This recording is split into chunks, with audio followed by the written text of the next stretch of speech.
The broadcast is now starting. All attendees are in listen-only mode. Good afternoon.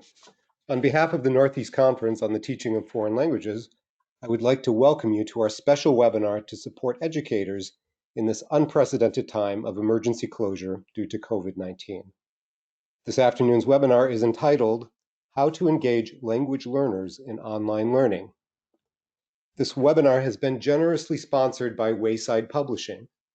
Please visit waysidepublishing.com for more information about how Wayside can assist you with your remote teaching and learning needs. My name is John Carlino, NECFL Executive Director, and I'll be hosting this afternoon's webinar, along with 2020 NECFL Chair Nathan Lutz and NECFL Board Member Xiaoyan Hu as moderators. We're grateful to our presenter, Leslie Grahn, also a board member, for offering us her time and expertise. This webinar will be recorded. A link to the recording will be sent out after the webinar and will also be posted to our website. The webinar is scheduled to last 1 hour with 45 to 50 minutes devoted to the presenter.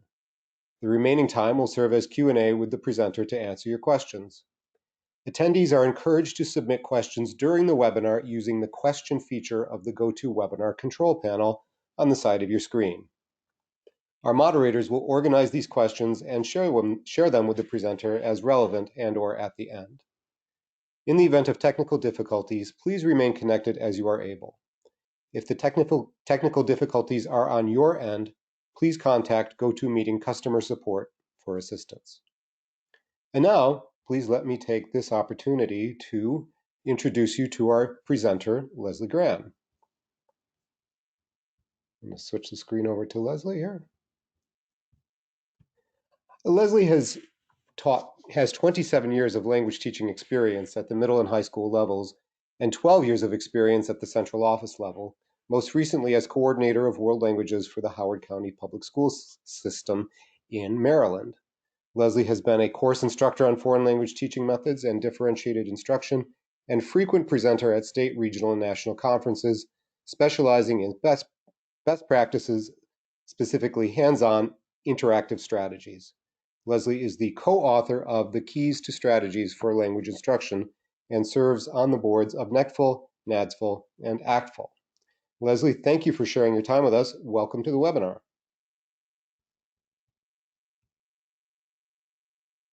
And Leslie, you're still on mute?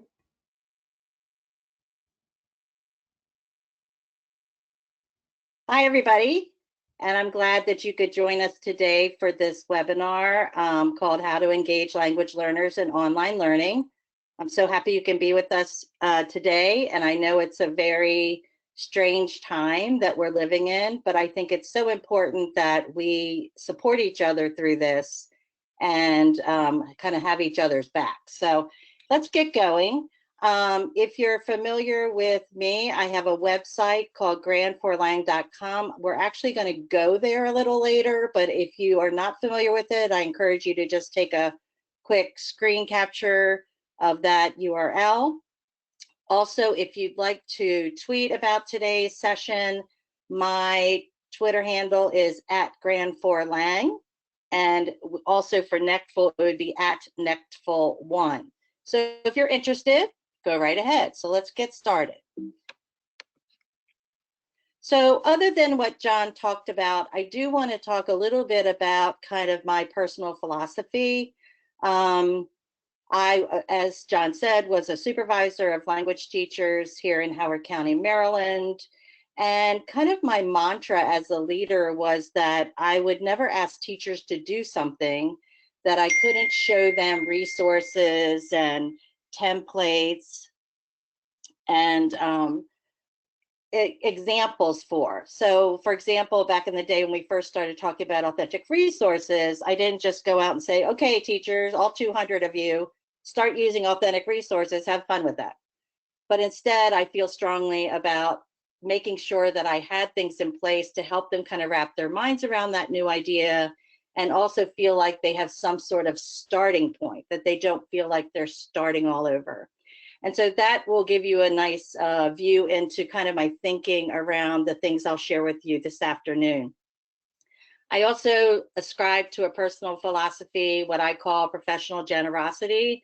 And I feel like we have such a vibrant community of language educators, and that we're really good at sharing with one another. And I'm hoping that this little piece that I'm going to share with you today is something that you will find parts of that you can use right away in what's going on right now with your teaching. And that's what I care about. You know, when this all started back in March, I thought to myself, okay, what can I do? What can I do? Well, I'm not very good at sewing, so I'm not going to make masks. But what if I just started thinking about or listening to teachers, listening to supervisors, and hearing what they say they need right now, and then see if I can respond by curating resources or creating resources that might be helpful to them. Okay, there you are. So I want to start out by recognizing that everything was normal at the beginning of March, and we all had our normal lives where we were going to work and seeing our students face to face, and everything seemed perfectly fine. And so you'll, whoops, oh, it took away my one picture. There it is. And so there's a picture of one of my elementary teachers, my plus teachers, and the kids are all there with her, and it was awesome. And then all of a sudden, very quickly, everything pivoted, and we suddenly were home teaching. And we're home teaching with, many of us have family members at home with us. We're if you have children, they're trying to be homeschooled as well and do their lessons, and you're trying to teach at the same time. And the anxiety level is something that we want to name. And we also want to say that we know that, and also to give yourself a break, give yourself some grace here, and understand that this is not going to be perfect right now. There weren't long, detailed plans for this to happen, because for most of us, it caught us off guard. So I have a friend on Twitter who posted this the other day, and it meant a lot to me because it was talking about her daughter who was in 5th grade, and the daughter was asked to fill out a survey for her online class that said, tell me what you did over the weekend, tell me all the fun things.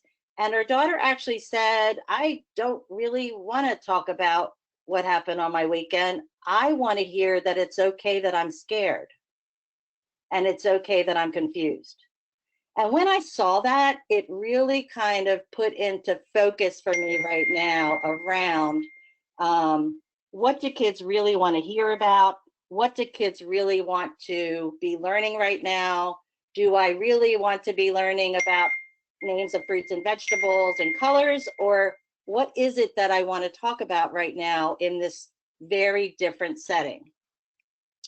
So what I did is I started by creating some resources. And again, if you're familiar with my website, grandforlang.com, you can just go there, and it's the very first link, because I put something across the homepage that says new resources for the shift to online learning, click here.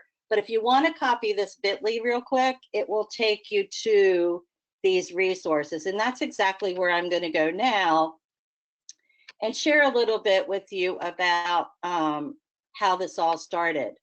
So the first thing I thought about was that, and this is something I just call a continuum of support, is that many of us were in very different situations.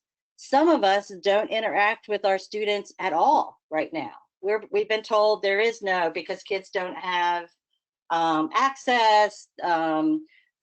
The district just hasn't put together a schedule where you're meeting with all your students. So some people are not in touch with their students at all.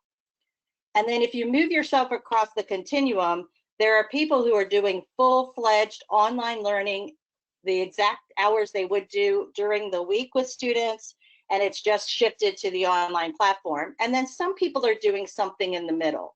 And so this particular resource was just to try to help people wrap their minds around, okay, which column am I in right now? Am I in the aren't seeing my kids at all, and what is it that I can do to help them continue to practice their language, to maintain or improve their proficiency level? Am I only going to see them once a week for some office hours, and what is that going to look like? Or am I going to get to interact with my students every class day that I typically would? And so I think for me, that was the first thing people were trying to grapple with. And sadly, for a lot of people, that shifted. So what their district or school or institution told them was going to happen initially suddenly shifted to, well, never mind, we're now going to do this. And then teachers had to adapt that to that new schedule. The one below this is just called a checklist for transitioning, and it's just literally what it says, a checklist. So I'm not going to pull that one up, but I do want to share this next one for you, because where my mind went next was, what kind of thinking framework might I come up with to help people imagine what do these online sessions look like? And so I have them divided into these categories: lesson hook, teacher presentation, parent small group work, interactive activities, reflection and closure, and student assignments. So the idea is that, what if I think about what I'm doing in these chunks? Because to be real, our regular face-to-face lesson plans don't always work in this environment. And so how can I wrap my mind around this 30 minutes I have, this 45 minutes I have, whatever it is you have? How am I keeping them engaged? How am I sure they're coming back? And that's one problem I've heard many people share, is that students started attending at the beginning and then kind of fell off and don't come back to class anymore. And so what can we do to kind of think through how we can still keep kids practicing their language, practicing in the 3 modes, practicing all 4 skills? Then blossoming out of that is this next resource, which basically gives you resources to go to for each of those sections. And so if you're interested in exploring this particular framework, it's just a Google Slides type presentation where I've connected you into resources that relate. So for example, on this slide, it talks about parent small group work. Many people are using breakout rooms in Zoom, for example. And so I'm suggesting some things there, like, do you want to use a cooperative learning strategy or some other protocol that students will use while they're in those groups, so it isn't too loose, you know, while they're in there, so you're sure they're kind of focusing in on what the assignment is. Oh, sorry. Okay. It doesn't like me right now. Let me go back.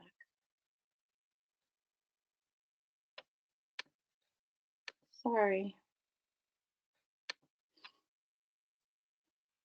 Okay. And then just quickly, I'll show you 2 of the newer things I put on this. Is I've had teachers say to me, no one shows up for my language, for my office hours. And so I created this little Google slide that if you go to it and download it or put it into your drive, it's totally editable, about giving kids ideas of what they could do with you during office hours. And then I also created something recently that are class norms, because a lot of people, these foundational pieces were not ever given to people by their district or institutions. So one of the big things I've been working on lately is this tips page, and I'm slowly adding to it. I just added to it over the weekend, where I give people ideas about, you know, what could you be thinking about when you're trying to gauge all your learners. And so this first section, called Big Ideas, are just divided into prioritize, maximize, and strategize. And so it just gives you like big ideas about thinking frames. How could I think through what it is that I'm trying to accomplish with my students? The next 2 pages are about ways to open up your lessons. So one example here you'll see is assigning a unique opening to each day. So on Mondays, there'll always be a picture or a photo. On Tuesdays, there'll always be a song. On Wednesdays, we'll always guess a mystery person or item.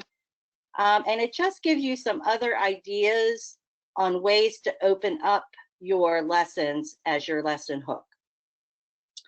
Then I have a section here on providing comprehensible input, which I know many of us are already very familiar with, but remember, this is a whole nother environment in which kids are interacting with the input lesson segments that you do. And so one of the things I'd like you to really look at is this section here on the bottom, and always say to yourself, while I'm doing this comprehensible input, what are the kids doing? They need to be doing something. They can't just be sitting there pretending to listen to you. And so are they drawing a mind map? Are they taking visual notes? Are they capturing ideas on a storyboard? Are they adding words to their personal dictionary? What's happening on the student end, since you can't see them in a lot of cases or really detect their nonverbals? How can I be sure they're actively taking in what's being presented? I have a section here on encouraging student participation. I know I've heard from teachers who say they have 30 kids, and how are you expecting all of them to participate? And if I put the expectations out that you're going to participate, how can I be sure that you're going to? And so I give some suggestions here. One of them is to use some kind of online tool, like a wheel that turns, and then whatever person's name it stops on, that's who's going to answer the next question. I suggest there are times you can hand the lead over to the student and let them kind of take over, give some sort of points or emojis or something a la Class Dojo, where kids are getting something for participating. I have a section here on recommendations for the guided instruction section, and that's where you're building skills with kids, you're doing possibly grammar in context, things like that. And then just some guidance on when you're designing student tasks, what can you be thinking about? The section I just added over the weekend, because people were asking about it, was some sort of protocols for students for making and responding to discussion posts, because that is a typical thing that is happening in many of these learning management systems. It's important that we teach kids to respond respectfully to each other and not bully or be mean in any way. And so I think it's important to go over things like this with students. And then I also just gave you an expressions list of suggestions on expressions you might give them in the target language so that they can interact and post and respond to posts in the target language. So that's the end of this document for now, but I will tell you that I have two sections I'm currently working on that I'll eventually add to this. One is on how to differentiate instruction during online learning, and the other is about closure. I've had people ask me about the closure thing. Okay, so let me go back to, okay. This is going to be mean to me, so I have to keep going through it the same way. I have so many tabs open. So the next thing I wanted to share with you is the whole idea that some people don't see their students at all. The kids are just doing things on their own. And so that's what these choice boards were developed for. I have the secondary one labeled with the modes of communication. And for the most part, I tried to make them very language agnostic. So anyone could use this choice board. It just would change, whatever content the students are investigating or working with. And so these two things have been probably two of the most popular resources in terms of how many hits they're getting. I have one for secondary level and then one for elementary learners. And then I finally want to just share with you, I was really struck by the comment made by my Twitter friend's daughter about not wanting to talk about other things, but wanting to talk about what's going on. And so I've developed a set of 6 units. They certainly are longer. They're not lessons. They could take a whole, several weeks to do. But I really thought about what are kids thinking about right now? And so the first theme is how can we take care of ourselves during this time? So it's all about self-care. And you'll see I have learning targets for each of them. And then I have suggested focus structures that could go with them as well if you want to do the whole grammar piece as well. The second theme is called, how does this situation make me feel and what can I do about it? And so it talks about feelings and emotions, and then also the idea of what are the professions that we are seeing as heroes now who are taking care of us and keeping us safe. The third one is what positive actions can I take and how can I make a difference? So it talks about the idea that just staying at home is actually contributing. but also, well, what strengths and talents do I have, and how might I use those strengths and talents to help others? The fourth theme is about how do I stay connected with others from a distance. So if there's anything kids care about, it's their friends. And so this one is about friendship and the effects that social distancing have on those relationships. Theme 5 is what is it like to learn and work from home? So that's all about distance learning and teleworking. And then the last one I've posted is how do I know if the news is real or fake? And how do I know if what I read online is true? And this is important because there's so much stuff out there going on, and teaching kids how to discern the veracity of things that they're seeing online or hearing online or seeing in social media, I think is a really important skill. So for each of those themes, when you click in that grid, the theme itself will pop up and you'll see it has the essential questions at the top, the learning targets, and then there's a link here to a Pinterest board where I've put a whole bunch of authentic resources around this topic in different target languages. So if you scroll down, I have a suggested vocabulary list around fake news and doing online research well. Some suggested structures to do during that time would be past tense or transitions or sequencing expressions. Then I give the teacher ideas about things they might do in their presentation time.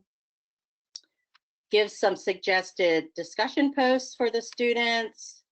I give some suggested small group and pair work. And if you click here, you'll see that I've amassed a bunch of French tweets and Instagrams on the topic of fake news right now, Spanish tweets and Instagram posts as well. And then student tasks. And those student tasks are mostly presentational, you'll see, but there is some interpersonal writing and things like that. But again, it's trying to get think about all the different things students could do for you on this topic. And then below that, I just have pasted in a bunch of possibilities. So here are a bunch of lesson hooks that I've given you that you can use as an opener in your lessons on the topic of fake news. If you scroll further down, this is a fake news generator that you can have students actually create a fake news screen and then take a picture of it and send it to you while you're doing this unit. Here are resources if you're doing the transition and sequencing phrases with students. There's anchor charts, there's graphic organizers, there's expressions lists. I try to find as much as I could. Here are some examples. I suggest the past tense in this one. So here are some memes that you can use to introduce or review the passé composé in French. Here are some you can use to do the same for the preterite. And then here's an additional resource. Now, almost all of these, when you click on the image, it will take you directly to the particular resource. Okay. And then finally, before I go too much further, and again, this has so many tabs open, I can't see everything. So let me move this.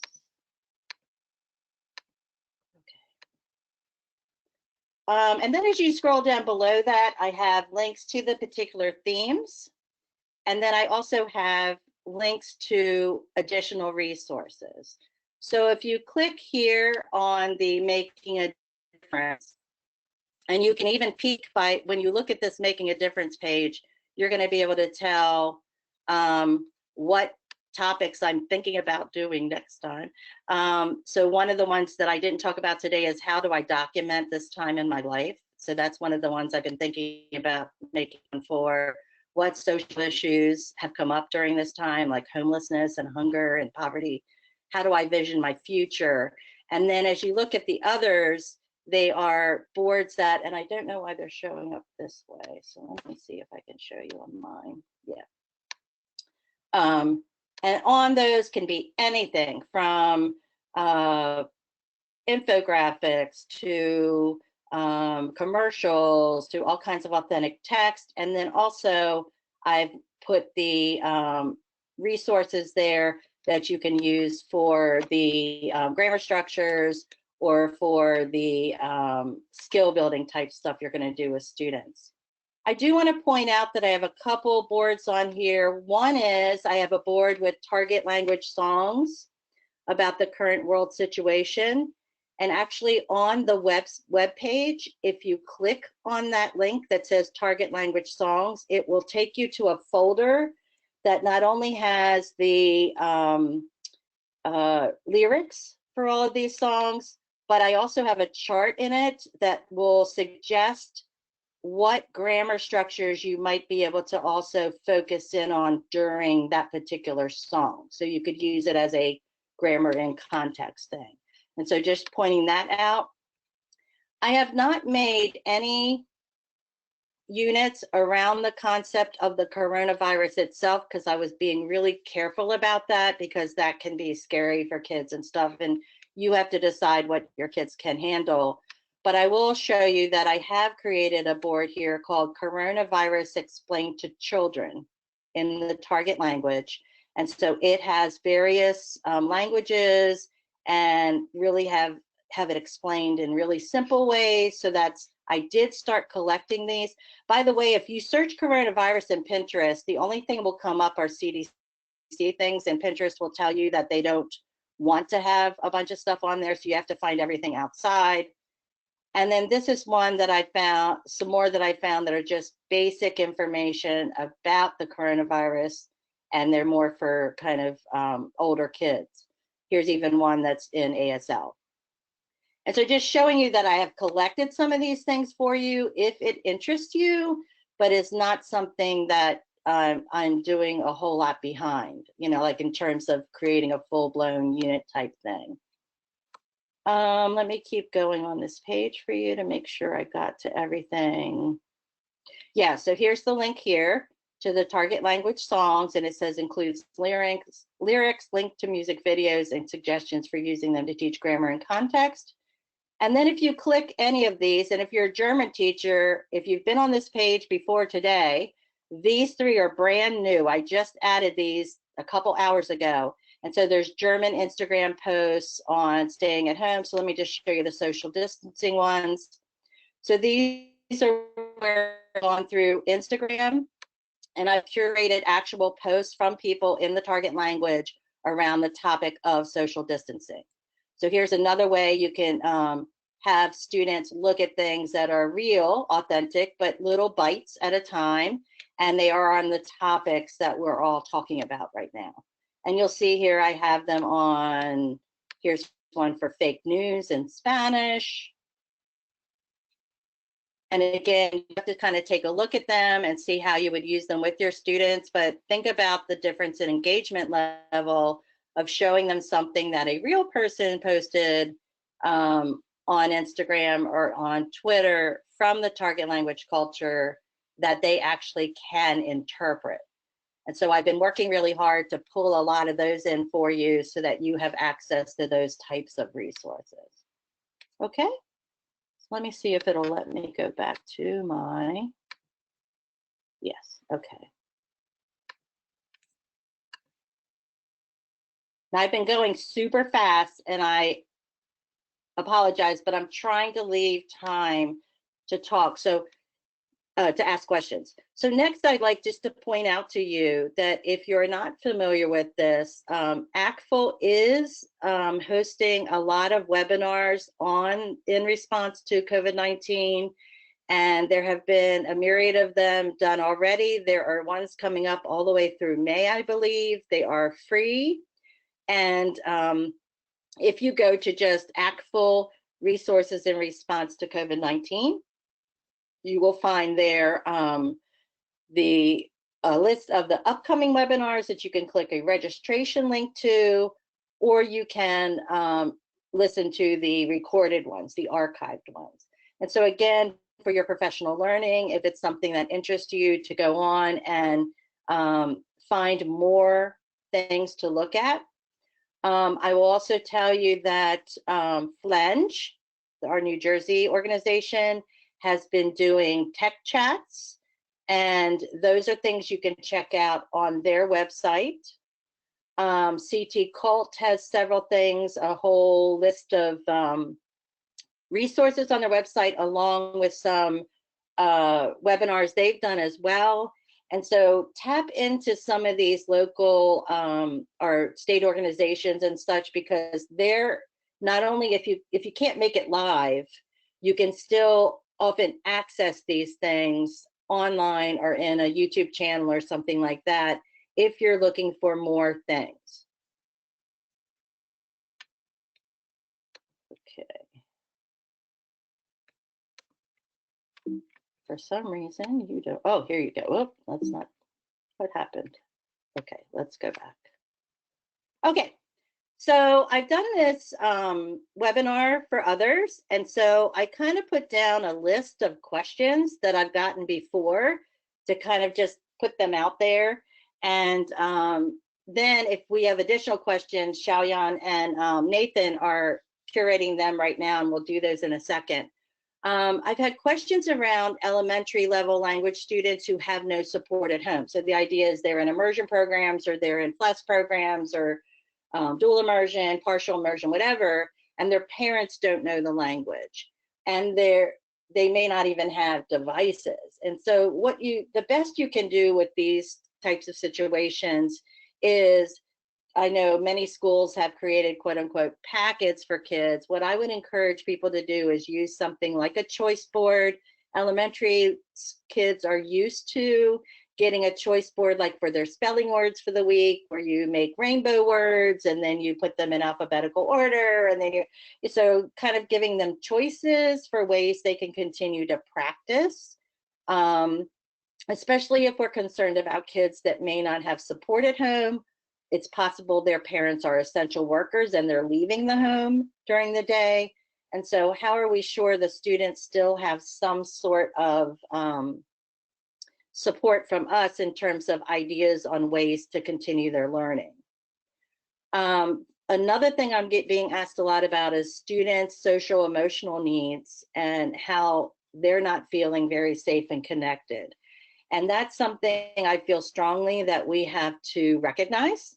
We have to name it, and then also let students know that we're all feeling that way, and that that's okay, and that's a product of the current situation.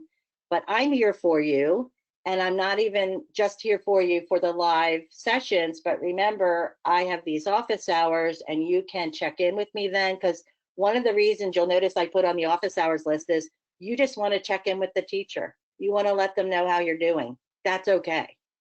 And so to make sure that they still, typically at school, they would have come by your classroom at the end of the day and said, do you have a minute to talk? We need to make those same opportunities for students in this distance learning environment. I also feel like keeping kids connected is also about making sure we're asking them about, what else do you want to know about this topic? What are you interested in? And try to connect it as much as possible to real life right now, because that's what they want to think about and talk about, is what's happening to them right now. Provide a variety of ways students can engage students who are difficult to engage in face-to-face settings. Now, I said that in a really nice way, but what people said to me during a previous webinar is, what about a kid who never did anything when he was face-to-face with me, right? And so we all can think of maybe those types of struggling learners or disengaged learners.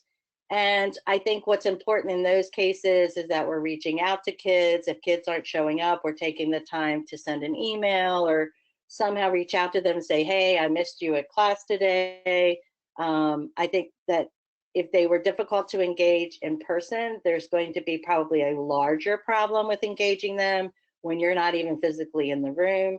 And so just trying to be creative about ways you can engage them in, whether that's to ask them to let you know how their learning's going. I've heard a lot of people say that at the end of each of their online lessons, they have the students fill out a Google form. I know Rebecca Bluewolf had shared that. And the kids get to tell you, like, how did that lesson work for them? What types of activities the teacher is doing with me help me learn best? What types of activities aren't helping me learn so much? And so really allowing them to have that voice, and also to be transparent that if you are incorporating something in that you're getting a lot of feedback that the kids like a lot and is helping them learn, then I would be transparent about it and say, hey, I'm putting another one of these activities in because you guys seem to feel like it really helps you learn. So that's why I did that today. I think it's important for students to know that if they're giving us feedback, we're actually reading it and acting upon it. I have had tons of questions around assessment and grades. And before I say what I'm going to say next, this is Leslie's philosophy. This is not something that someone else, not going by anybody else's thinking. When people say to me, what do you think about assessment right now? And my first answer back is no. Many districts aren't even giving grades right now. Kids are basically getting grades for just showing up. I hear a lot of questions around, I can't give them a vocabulary quiz anymore because they might cheat. If I give them a writing prompt, they could just go Google Translate it, and then how is that helpful? And so my suggestion on this topic is to have students do things in steps for you. So let's say that you're doing a presentation, you want them to do a presentational writing product. The first thing you want from them is a completed mind map. So you've given them some sort of mind map, some sort of graphic organizer. You've given them the scenario and the bullet points, like what they're supposed to write about. And then they just map it out on a graphic organizer initially. That's turned into you. They receive some sort of credit, with air quotes, points, whatever you want to call it. It actually is part of what they're getting for doing this assignment, whatever your structure is. And then you're giving them feedback on it, like, tell me more about this section, or try to add more here, etc. Then if you choose to, second step can be, now two of you get together, and if you have breakout rooms, that can be then. If not, if students can arrange to call each other outside of class time, however you want to do it, and they're going to do that interpersonal piece. Notice how I'm basically talking through an IPA right now. And then they're going to share with each other what they wrote down on their mind maps. And then that has to be turned in. So the upgraded mind map is turned in. So you're seeing what they added. And now they're going to do their first draft. And they do their first draft, or whatever it is, a critique for the newspaper, a paragraph, a letter, like whatever it is whatever product you're having them make. That first draft comes back to you. You give them feedback about if I was grading this right now on a proficiency scale, this would be a novice high. If you'd like this piece to be an intermediate low, here are some suggestions I have for you. Try to combine more of the sentences. Try to use more transition words. And be very specific. And those lists of suggestions are everywhere. If you want to look at my website under feedback, I have examples there for speaking and writing and all that. And then they do it a second time. So think about all the steps you took them through to get to that final product, which has them reflecting, which has them talking to a friend, which has them thinking about how to make something better. That is so much more meaningful than just giving you a task and hoping that you don't use Google Translate. And so think about how you might use that kind of idea in the tasks that you're giving kids. Now, of course, to make this a true IPA, we would have started at the very beginning where they were interacting with some sort of text. So they're looking at an infographic, they're watching a video clip or something, putting their ideas into the graphic organizer, then adding their own ideas to the graphic organizer, and then going through the process I just explained. And so for me, that's so much more about growth for the student. It gives you so much more data about where kids are in their learning, and it just eliminates some of those things, some of those pitfalls we're worried about. The next bullet is about teaching new content versus enrichment. So lots of people have told me that they've been told they can't teach anything new because the kids that don't have access will be, quote unquote, behind. Or should we go on with our curriculum, blah, blah, blah. First of all, you have to do whatever your district or institutions or your school is telling you have to do. But for the most part, my feeling is if our focus is on proficiency, the content is irrelevant. I can talk about anything with you as long as what I'm asking you to produce or what I'm asking you to interpret is at the proficiency level that's our target, or one above where you currently are. And so if that's the true purpose, is for you to be communicating at a certain level, for me, the content is irrelevant. And that's why I'm encouraging people to make sure we're talking about things that the kids want to talk about. Because for the most part, from all the people I've spoken with so far during this time, kids are choosing whether they want to log in or not. And so how do we get them to log in? How do we get them to participate? Maybe a key to that or a piece of that is about tapping into what they're thinking and feeling now. Because, you know, that whole idea about communicating in real world situations is a huge piece of our belief system. And are we making that true right now? Or are we forcing them to talk about things because it's the next chapter in the content that they're very disengaged from? And then finally, engaging learners who do not have access to technology. I think I addressed that earlier. Do everything you can, whether it's printing out an infographic, printing out an article, and then whatever mechanism your school, district, or institution has in terms of how you get that to them. I know that students were picking up things where they were picking up their daily lunches, you know, their meals and things. I mean, there's all these different things in place depending on your particular setting. Okay. I would love. These are some examples of things people have sent me that they've done based on the work that I've been doing. And what I care the most about, obviously, I'm not charging anybody anything for this. These are all ideas that I'm offering to everyone, hoping that you feel supported and that you feel like somebody's thinking about you out there. And I'm trying to be the helper, like Mr. Rogers talks about, look for the helpers. I'd love to hear back from people if you actually used any of the material, how it worked for your students.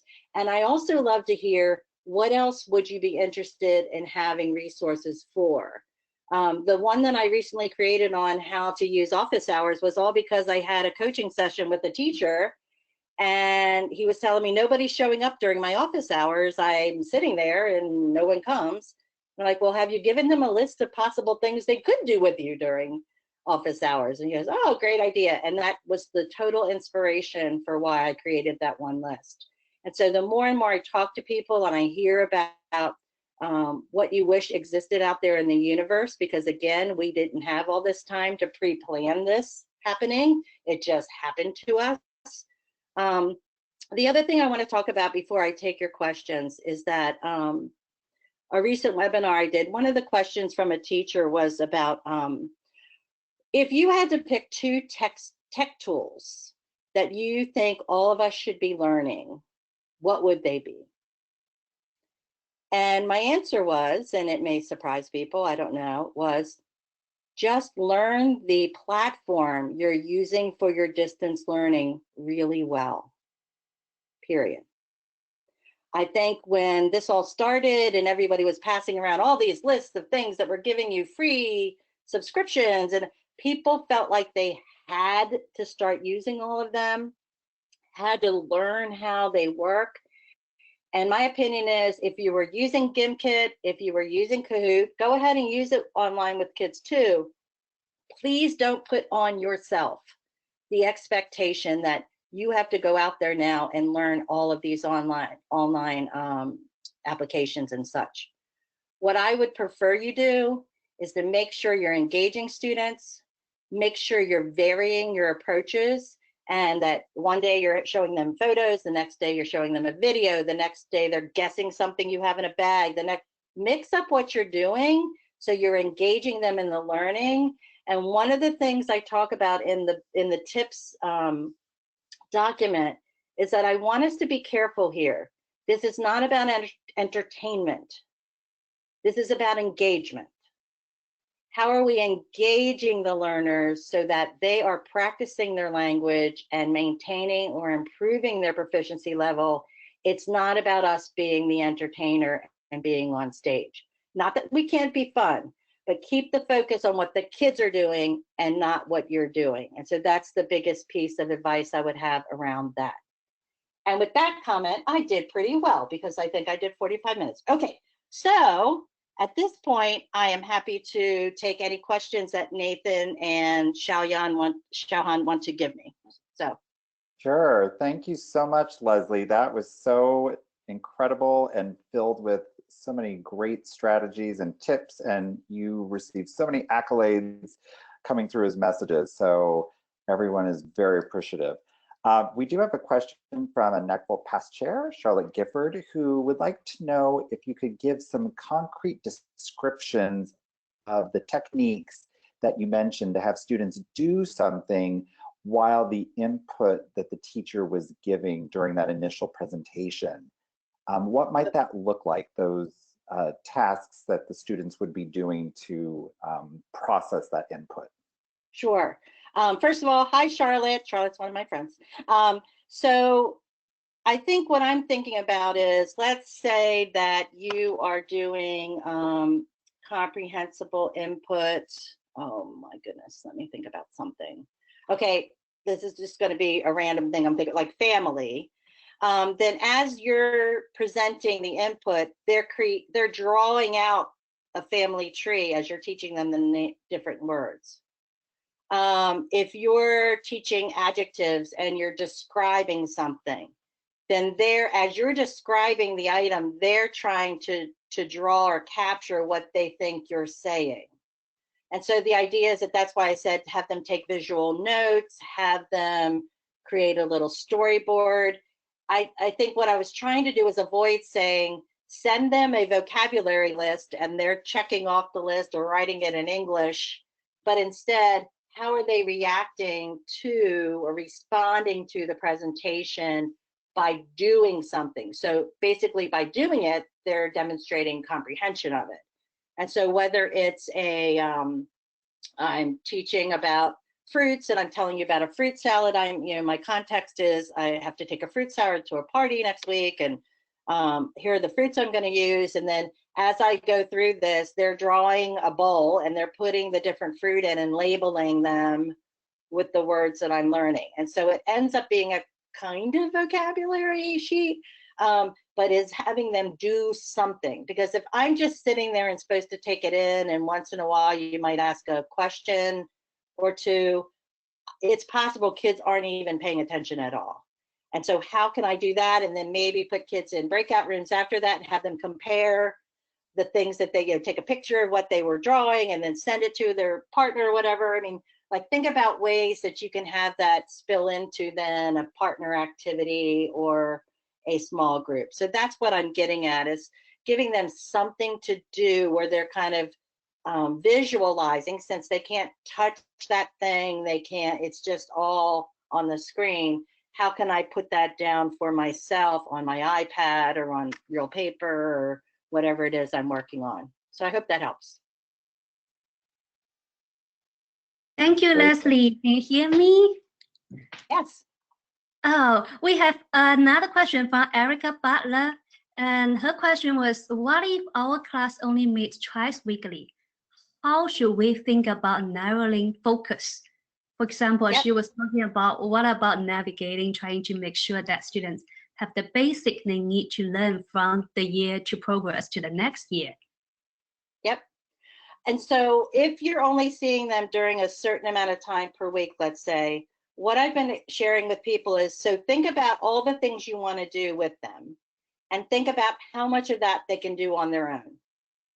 So you want to separate out, well, those are things I can put on a choice board or on an assignment list or however you do it, that they're going to do on their own in the in-between times. How am I maximizing the time that I actually have them paying attention with me there? And so that's how I would do it. I would think about, okay, in all these tasks and types of learning experiences I want kids to have with this particular topic, I actually see them as little pieces of paper or sticky notes that I'm moving around on my desktop and saying, okay, these I really have to do with them. These they actually could do on their own. And so don't spend time maximizing that little bit of time you have with them. We need to do as much as we can. So that's time for input. That's time for what I call skill building. And if you look carefully at the can-do statements, you will see that over time, they are supposed to be able to express an opinion about something. They're supposed to be able to persuade somebody. Not only are they supposed to be able to express an opinion, they're also supposed to be able to support it, support your answer, like why you have that opinion. Where is that direct instruction coming from? So it has to be much more than just vocabulary and the grammar structures that I'm teaching. And you'll see in the units that I developed, there's actual things like teaching kids how to express an opinion. And I've given you lots of things to do that with. Teaching letter writing. And so that's in one of the units. And so what are the skills I want students to have? I need to do that in direct instruction. So then I need to put that into the live time. And then exposure to anything in the target language. So whether it's a music video, whether it's you talking, whether it's them having to do a guessing game with you, whether it's whatever it is, to continue to stimulate that they're being able to hear the target language, understand it. And then I would have these things linked for them so that on their own, they can go back to that music video and take the lyrics page that I put into the assignment folder and use the lyrics to, you know, if you created a closed activity or something like that. And so they certainly could go back to some of these things and do more with them later. But to maximize that time, I would also spend lots of time during that time reminding kids about the proficiency levels and where they are. And don't forget, you're trying to move forward, referencing the rubrics, referencing over and over again the learning targets for this unit. So don't forget, during these whole 3 weeks, our goal is by the end, you're going to be able to describe blah, blah, blah, and you're going to be able to explain blah, blah, blah, and you're going to be right. And so keep focusing them in on, I'm not just putting these things together to keep you busy. These are learning experiences that are building to you being able to do these can-do statements. So you'll notice in the units I created, I actually put in the teacher presentation segment, revisit learning targets, like keep reminding them. Remember, the focus here is you're going to be able to describe your family members to someone else by the end of these 2 weeks. And so keeping that in focus. Great, thank you so much, Leslie. We have another question from our Teacher of the Year, Rebecca Aubrey, who likes the strategies for engaging students that ensure their participation and rewarding them with things like Class Dojo. But she wants to know what you recommend, how we avoid, on the flip side, penalizing students who are not able to participate because of some sort of exterior reasons outside of their control, whether that be lack of support from parents, lack of technology, disengagement, depression, etc. Okay, great. First of all, hi, Rebecca. So for me, giving kids this little nugget or carrot or whatever you want to call it is really psychological. I'm not seeing them as actual grades or points. So you'll notice in that participation section, I talk about recognize people who are positively participating. Do a wheel decide where it runs and you say, oh, here you go. Let me see if so-and-so, this is your question next. Or here's 6 questions. Let me roll a die and we'll see which question is going to come up next. And just really trying to, because what I'm hearing from people is 30 kids tune in, but how am I keeping 30 kids busy when I'm physically not with them? And I think it takes some of these strategies where we're like, oh my gosh, Joanne, I love that answer. Who can bounce off of that answer, right? And so teaching them little strategies of who can tell me more about that, or can someone ask her a question about that, or, you know, so to really keep it moving. And I think once the kids get used to turning on their mics and talking, I know some kids don't want to turn on their video, and I mean, there's been all kinds of stuff going on. So I don't see it as penalizing the kids that aren't there. I see it as kind of like, my philosophy is guess what? The team that won the game gets to leave class first. I mean, that had to do with nothing other than you got to leave first. So I didn't give you something I had to buy. I didn't, give you a grade. It's basically just giving them that little kind of attaboy where you're saying, oh my gosh, I love that. Who else has something to say? And so to really try to make it a positive environment and not punitive for kids, because certainly we have introverts, we have intrapersonal kids who the distance learning is probably very uncomfortable because, or although maybe they like being kind of anonymous and not being in the room with kids, I don't know. But really trying to think about what are those little things I can do that encourage participation without having to take out a clipboard and keep track of every time everyone makes participates. I do think it's good to put out their expectations. Okay, it's expected that everyone is contributing in some way. So whether that's kids posting on the discussion post, whether it's them orally participating, whatever it is, it's expected that you can do that. The other thing I want to bring up is that you'll notice on the office hours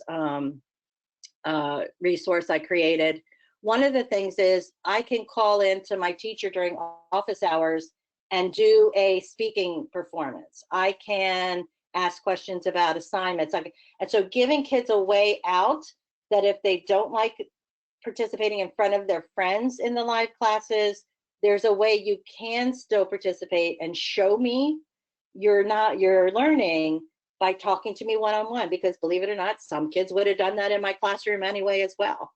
So I hope that helps.